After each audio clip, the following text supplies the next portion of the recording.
आइए मेरे प्यारे दोस्तों, आज हम जानते हैं गुस्ल में कितने फ़र्ज होते हैं। क्योंकि जब आदमी का गुस्ल सही नहीं होगा तो उसकी नमाज नहीं होगी। जब नमाज सही नहीं होगी तो दुआ कबूल नहीं होगी। जब दुआ कबूल नहीं होगी तो लोग कहते हैं कि यार हम तो नमाज भी पढ़ते हैं, रोज़ा भी रखते हैं, सब चीज़ करते हैं, लेकिन हमारी दुआएं कबूल अल्लाह रब्बुल आलमीन नहीं करता है। भाई, जब आपका गुस्ल ही अच्छी तरीके से नहीं हुआ है, जब आपका वजू ही सही तरीके से नहीं हुआ है तो दुआएं कैसे कबूल हो जाएंगी। जब आपका सबसे अच्छा गुस्ल होगा, वजू सही से होगा, उसके बाद नमाज भी सही से होगी, तब फिर अल्लाह रब्बुल आलमीन आपकी दुआ भी कबूल करेगा। तो आइए आज हम जानते हैं गुस्ल में कितने फ़राइज होते हैं।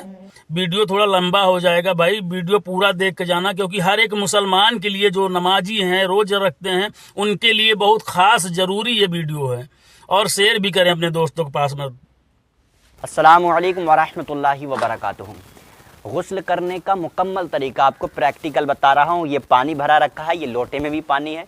अब आपको बताता हूँ कि गुस्ल किस तरह किया जाता है। बहुत से हजरात को गुस्ल करने का तरीका नहीं पता है, क्योंकि जुमे वाले दिन बहुत सी तादाद नमाज़ पढ़ने जाती है, लेकिन उन्हें गुस्ल करने का तरीका पता नहीं होता है, बस वो ऐसे ही नहा कर चले आते हैं।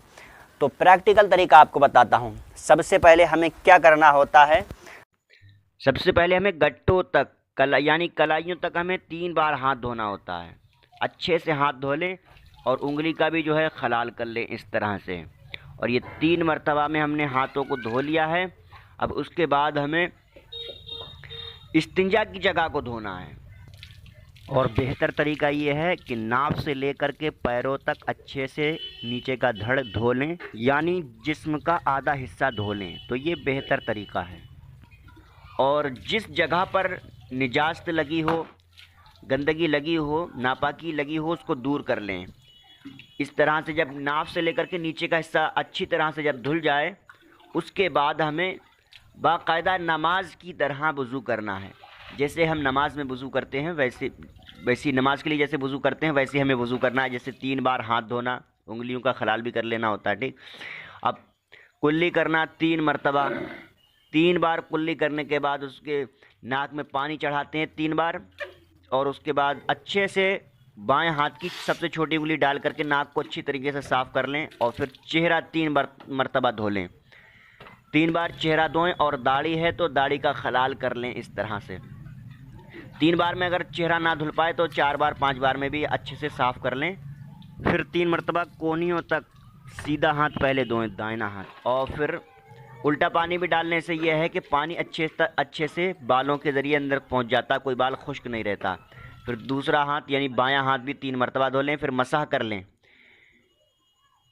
ये 1 बार मसाह कर लें अच्छे से करके। पैर नहीं धोना है आपको, अगर ऊंची जगह पर पैर लटका कर बैठे हैं तो पैर भी धो डालें। फिर उसके बाद हमें सीधे कंधे से लेकर पैरों तक हमें पानी डालना है 3 मरतबा। ये तरीका है। यहाँ सीधे कंधे से शुरू करें, इस तरह डालें और मलते जाएं, कोई बाल खुश्क ना रहे। फिर बायां कंधे से यानी उल्टी साइड से पैरों तक पानी बहाएं, 3 मरतबा बहाएं। और पानी को चलाते जाएं, हाथों से जो है पानी को चपड़ते जाएं इस तरह से कि कोई भी बाल खुश्क ना रहे। फिर तीसरी मरतबा में सर से लेकर के पाँव तक, पैरों तक पानी बहाना है। मर्द खड़े होकर नहाएं, औरतें बैठकर नहाएं। चपड़ते रहें तेल की तरह ताकि कोई बाल खुश्क ना रहे। और फिर साबुन लगा करके मैल मसल के जिस तरह चाहें आप नहा लीजिए, गुस्ल हो गया।